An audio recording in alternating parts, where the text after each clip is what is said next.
Violentas explosiones llenan de sangre estadounidense las calles de Afganistán. Las principales naciones del mundo se preparan para lo peor. El programa Quédate en México sigue causando polémica y conflicto. El país azteca hace declaraciones que pudieran revertir sus acuerdos migratorios con Estados Unidos. Cuerpos decapitados y cabezas humanas desencadenan el terror y el caos. Agentes policiales buscan resolver el misterio de la casa de las decapitaciones. Así comienza su noticiero Estrella TV.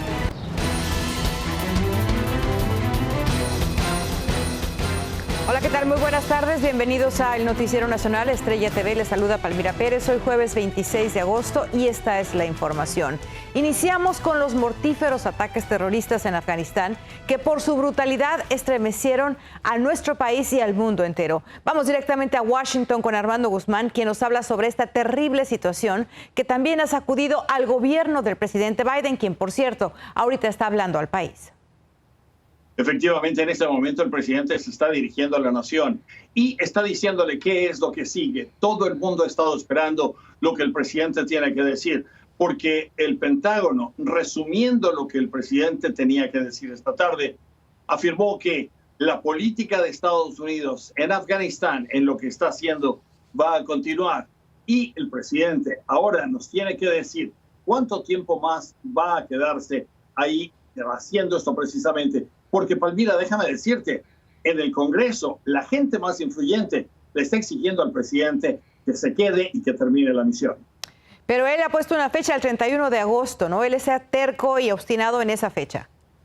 Lo que ocurre es que el 31 de agosto podría no ser suficiente tiempo como para sacar a todo el mundo. Y ahí es en donde están los pormenores de la política de Estados Unidos. Porque lo que Estados Unidos se ha negado a hacer, lo que el presidente se ha negado a hacer, es a sacar a los soldados del área restrictiva que tienen dentro del aeropuerto Hamid Karzai, que es el aeropuerto principal en Kabul, y llevarlos a otro lugar para que encuentre a otros ciudadanos de Estados Unidos que podrían estar todavía perdidos. El problema es que no están todos en Kabul, que es en donde está, en la ciudad en donde está el aeropuerto. Podrían estar en otras de las provincias en Afganistán, y eso alteraría totalmente la misión de los soldados. Como vas a ver en este reportaje, la misión en sí es lo más importante por ahora. Fueron varias las explosiones en el aeropuerto en Kabul. En un hotel cercano hubo otra explosión también. No está claro aún quiénes fueron los agresores. 12 soldados de Estados Unidos murieron en los ataques. Las operaciones de desalojo continúan en Kabul. Ya había informes de inteligencia de un posible ataque. El Departamento de Estado emitió esta advertencia durante la noche para que los estadounidenses se mantuvieran alejados del aeropuerto. Aún está por ver qué impacto tendrá esto en el esfuerzo para evacuar a más de 1.500 estadounidenses y los miles de aliados afganos antes de la fecha límite del 31 de agosto. Our commitment in this country and our involvement in this country doesn't end on that date.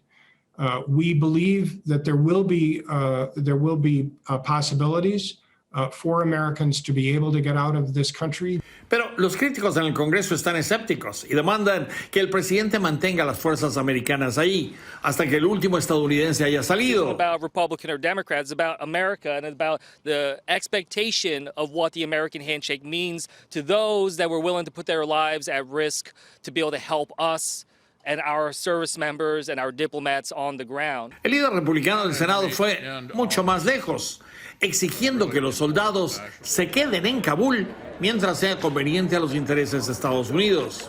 I think the president ought to forget about next week's deadline and stay there as long as. I know, ironically, we've got more troops there now than we had before we decided to leave, trying to rescue our own people. And it's not just our own people, but the Afghan interpreters. Hoy aquí confirmamos que 2 legisladores más intentaron llegar hasta Kabul para ver la situación de cerca y por sí mismos, pero su avión no recibió permiso para aterrizar. Armando, sabemos la situación que está pasando precisamente en Afganistán, conocemos el Talibán, pero ya se está nombrando también a otra organización terrorista que es ISIS-K. ¿Quiénes son ellos? ¿De dónde vienen? ¿Nos puedes explicar? Esto es una muy buena pregunta, Palmira, porque nos lleva realmente al meollo del asunto, a lo que está hablando el presidente. ¿Quién es el culpable de todo esto y cómo tratar en adelante lo que hay que hacer en Estados Unidos y en Afganistán? Se habla de ISIS-K y todos recordamos a ISIS, una organización terrorista a la que Al-Qaeda, la famosa organización terrorista de Osama Bin Laden, consideró demasiado violenta y entonces se separaron. Esta organización enfermiza volvió a establecerse y ahora ISIS-K o ISIS-K no es más que una reencarnación de los peores grupos terroristas que hay en ese lugar del mundo, y ahora están teniendo como objetivo quitar de en medio a los talibán porque son sus enemigos jurados, y entonces al quitarlos del medio o al culparlos de toda esta violencia harían que Estados Unidos dejara de tratar con el talibán en la forma en la que lo ha hecho. El peligro de todo esto, Palmira, brevemente, es que hay un talibán también en Pakistán, que es vecino de Afganistán. Y esta salida de Estados Unidos lo que ha hecho es darle mucha energía a todos estos grupos terroristas y a todos estos rebeldes en el área. Y eso podría hacer caer al gobierno de Pakistán. Esto es algo que el presidente tiene que considerar ahora, lo están considerando. Y Pakistán sería, junto con Afganistán, realmente un enemigo formidable porque tienen armas nucleares. Es la pesadilla más grande y eso es lo que está tratando de enfrentar en este momento el presidente Joe Biden. Claro, difícil de entender y sobre todo que conforme pasen los días, nuestros americanos que siguen allá se están poniendo más en peligro. Armando, seguiremos en contacto contigo para que nos sigas explicando todo este contexto, cómo ahora los talibanes le tienen miedo a los de ISIS-K, de dónde salieron ellos y cómo Estados Unidos está en medio de todo y cómo podría irse el país para un lado o para el otro dependiendo a lo que sucede en los próximos días. Muchísimas gracias, Armando. Eso es lo más importante. Gracias, Palmira. Hasta luego. Ahí tiene la situación de lo que está pasando en Afganistán. Vamos a cambiar de información y nos vamos a ir ahora a la crisis que estamos pasando aquí en Estados Unidos, la crisis del COVID-19, que también es verdaderamente alarmante. Mire, los hospitalizados ya son más de 100,000, lo que no ocurría desde enero. En las salas de cuidados intensivos hay 26,000 pacientes, el número más alto desde que comenzó la pandemia, y los contagios en los niños han aumentado. Ahora mismo hay 2,100 internos. Y cuando en la Florida hay récord de muertes y contagios y hospitalizaciones por COVID-19, el gobernador lanza una fuerte crítica al presidente Biden. Ron DeSantis acusó al mandatario de estar fracasando en la batalla contra el virus y le sugirió que siga su ejemplo. El estado, dice, del estado del Sol, solamente tiene 227 personas muertas por día por coronavirus. Y también en la Florida, un hombre se metió en serios problemas con la ley por haber atacado a una joven estudiante en la escuela. María Teresa Sarabia nos dice qué provocó este violento incidente. Un padre de familia fue a dar a la cárcel enfrentando cargos de abuso infantil por haber atacado a un estudiante en la entrada de una preparatoria en la Florida a causa de la creciente polémica por el uso de las mascarillas. Dan Bauman, de 50 años, estaba en el acceso principal al plantel en Fort Lauderdale grabando con su teléfono a los alumnos, como ya tenía días haciéndolo, informaron las autoridades. Entonces, un adolescente que iba llegando lo vio y dijo, según el reporte, que no quería ser grabada de nuevo, que ya era suficiente, y trató de arrebatarle el celular al hombre. Captan agresión contra la adolescente. En ese momento, un oficial escolar activó su cámara corporal y captó cuando Bauman empujó a la adolescente contra una cerca, la jaló de la mano y le torció el brazo. De inmediato intervinieron los agentes escolares de seguridad. Lo separaron de la joven y lo pusieron bajo custodia. Dan Bauman y su hija, que cursa el 10º grado en esa escuela, han rechazado abiertamente la orden de usar mascarilla desde que entró en vigor a principios de este mes, y desde entonces la joven se niega a utilizarla. La preparatoria Fort Lauderdale forma parte de las escuelas públicas del condado de Broward, que desafió la prohibición del gobernador Ron DeSantis sobre el uso de cubrebocas en los centros educativos. Tras el incidente, Bauman fue fichado en la cárcel del condado. No se le fijó fianza y enfrenta un cargo de abuso infantil. María Teresa Sarabia, Noticiero Estrella TV. Vamos ahora a California, donde un nuevo y voraz incendio forestal se unió a las decenas que arden ya en ese estado. Hablamos del South Fire, que se desató ayer en Little Creek, en el condado de San Bernardino, al sur de California, y hasta hoy había consumido 700 hectáreas, 4 casas y 14 estructuras. También había quemado vehículos y obligó al desalojo de unos 1,000 residentes. No hay ningún avance en contener este incendio hasta el momento. Y vamos a la primera pausa comercial, pero volvemos. es la salvaje golpiza que le propinó un policía a un conductor afroamericano. Fuerte respuesta de México a un fallo sobre inmigración emitido por la Corte Suprema de Estados Unidos. Le vamos a explicar. Siguen hallando cabezas en una vivienda que ya fue bautizada como la Casa de las Decapitaciones.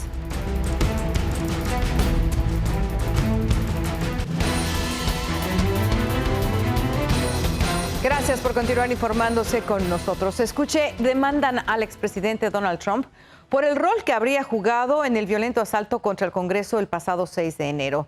En la querella interpuesta por 7 policías del Capitolio también se nombra a Roger Stone y a miembros de los grupos extremistas como los Proud Boys, entre otros. Esta demanda sigue a otras 2 de congresistas demócratas.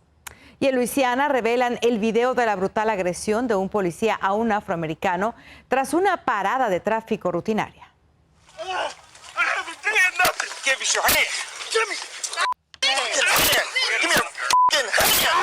El oficial golpeó con una linterna a Aaron Larry Broman y le fracturó la mandíbula, además de 3 costillas y la muñeca, y también le abrió la cabeza.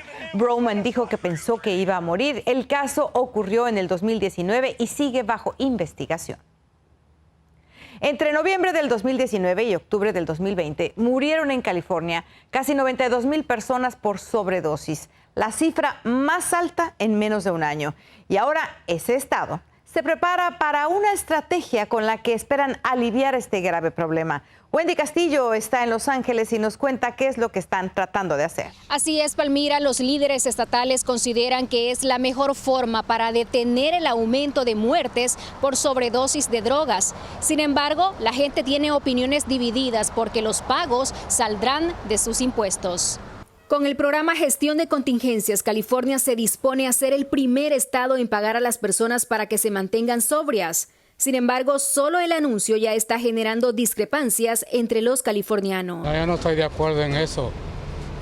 Los deberían de poner a trabajar mejor, quitarlos de la calle. La idea es buena, que les ayuden a salir de las drogas, pero deberían de hacerlo diferente, no dándoles dinero, porque si les dan el dinero, ellos lo que van a hacer es comprar drogas. Según cálculos de funcionarios, en un programa que cubra a 1,000 personas, se podría gastar hasta $286,000. El gobernador Gavin Newsom ya solicitó un permiso al gobierno federal para utilizar el dinero de los impuestos y pagarlo a través de Medicaid, el programa conjunto de seguro de salud estatal y federal para los pobres y discapacitados, que cubre a casi 14 millones de personas en el estado. Esos nunca van a salir de la droga, eso es mentira. Esa es mentira. El que el palo está chueco, chuecos va a seguir. Esos se dejan de hacer drogas, se mueren porque ya se los pide el cuerpo ya. El plan del gobierno estatal es pagar por cada prueba de drogas negativa durante un periodo de tiempo, y quienes completen el tratamiento sin ninguna prueba positiva pueden ganar cientos de dólares. Si bien el programa sería aplicado por primera vez en un estado, este no es nuevo, ya que el gobierno federal lo ha estado haciendo durante años con veteranos militares, y la investigación muestra que es una de las formas más efectivas de lograr que las personas dejen de consumir drogas como la cocaína y la metanfetamina, estimulantes para los que no existen tratamientos farmacéuticos disponibles. No hay algo clave o concordante que podamos utilizar para disminuir esta adicción en estos momentos. Por eso la parte conductual, la parte de poder crear pláticas y cambiar justamente el comportamiento de las personas que desgraciadamente están sufriendo de esto, puede ser una gran diferencia. Con el programa Gestión de Contingencias, California espera tener mucho éxito y no solamente salvar la vida de miles de adictos, sino también ahorrarse millones de dólares en servicios médicos. En Los Ángeles, California, soy Wendy Castillo. Regreso contigo. Gracias, Wendy, por tu reporte. Llegamos a la segunda pausa comercial, pero hay más información.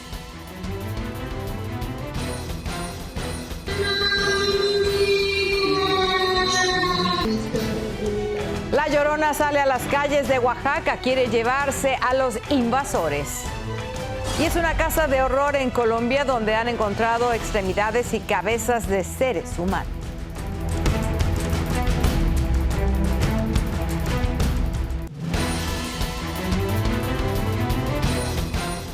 Continuamos con la información y la orden de la Corte Suprema de Estados Unidos de revivir el programa Permanece en México no cayó muy bien al gobierno del presidente Andrés Manuel López Obrador. El temor es que se desate una crisis humanitaria. Víctor Blázquez tiene reacciones desde la capital azteca.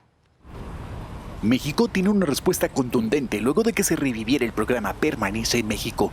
La Secretaría de Relaciones Exteriores aseguró que el país no está obligado a acatar la política migratoria de Estados Unidos. En consecuencia, el fallo de la Suprema Corte de los Estados Unidos no tiene una implicación directa en la gestión migratoria del gobierno de México, aseguró el jefe de la Unidad para América del Norte de la Cancillería. El gobierno de México iniciará un diálogo técnico con el gobierno de los Estados Unidos a fin de evaluar los escenarios en la gestión de flujos migratorios ordenados, seguros y regulares en la frontera con. Con las imposiciones del programa ya se prevé una nueva crisis humanitaria que podría afectar aún más las condiciones de higiene y salud en la región norte de México, lo que ha llevado a los ciudadanos a estar en desacuerdo con la llegada de más migrantes a la zona. Pues nada más vienen a estorbar porque no trabajan, o sea, si vinieran a trabajar, a aportar al país, bienvenidos, pero si nada más vienen a... Parece que están en la playa de holgazanes aquí.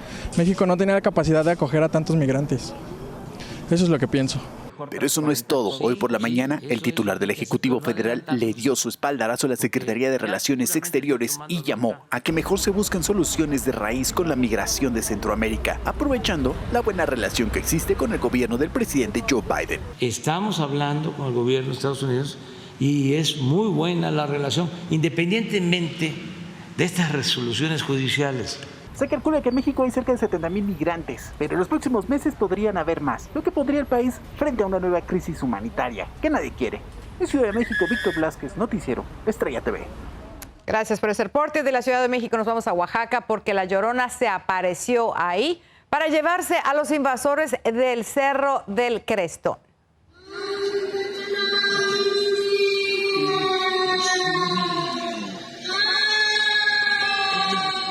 Bueno, en realidad fue una actuación organizada por vecinos de la zona para denunciar que esa área es protegida y ha sido invadida por una constructora y exigen a las autoridades los permisos que justifiquen la presencia de máquinas en ese lugar.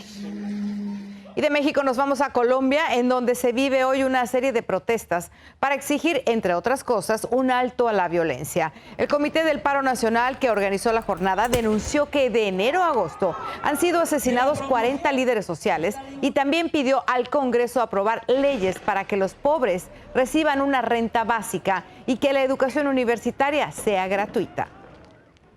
Y el macabro hallazgo de una cabeza en un lugar y luego un cuerpo descuartizado en otro sitio llevaron a las autoridades colombianas a una casa en donde se traficaba droga. Carolina Gómez está en Bogotá y tiene los espeluznantes detalles de este caso.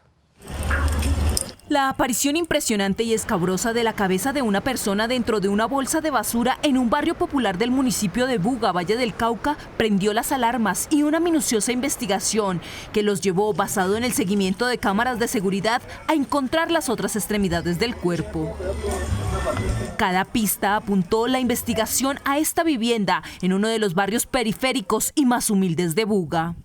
En este lugar, en el momento de hacer el allanamiento, se encuentran 3 personas, las que se le encuentran unas dosis de estupefacientes que ya estaban listas para su distribución. Pero el olfato de las autoridades los llevaba a pensar que en el lugar había más que una vivienda de expendio de drogas, una mal llamada casa de pique, en donde son descuartizadas las víctimas de ajustes de cuentas. Hace una verificación con un químico que se llama Blue Star, que permite levantar muestras de sangre que hayan sido lavadas o que hayan querido borrar, lo cual se hizo en este establecimiento y nos permitió identificar que fue el establecimiento donde se cometió este hecho. Pero la prueba más contundente contra los verdugos fue encontrar la extremidad del cuerpo de la víctima, un habitante de calle que hacía falta. Tenemos conocimiento, el día de ayer se pudo ya ubicar la parte del cuerpo que hacía falta, corresponde a la cabeza que en días anteriores había aparecido. Se cree que dejar diferentes partes del cuerpo en varias zonas del municipio era una advertencia para las otras bandas que se disputan las rutas del microtráfico. En Bogotá, Colombia, Carolina Gómez para Noticiero Estrella TV. Qué increíble, Carolina, gracias. Llegamos a la última pausa. Un intrépido ciclista realiza una proeza que nadie había logrado antes. Tiene que ver.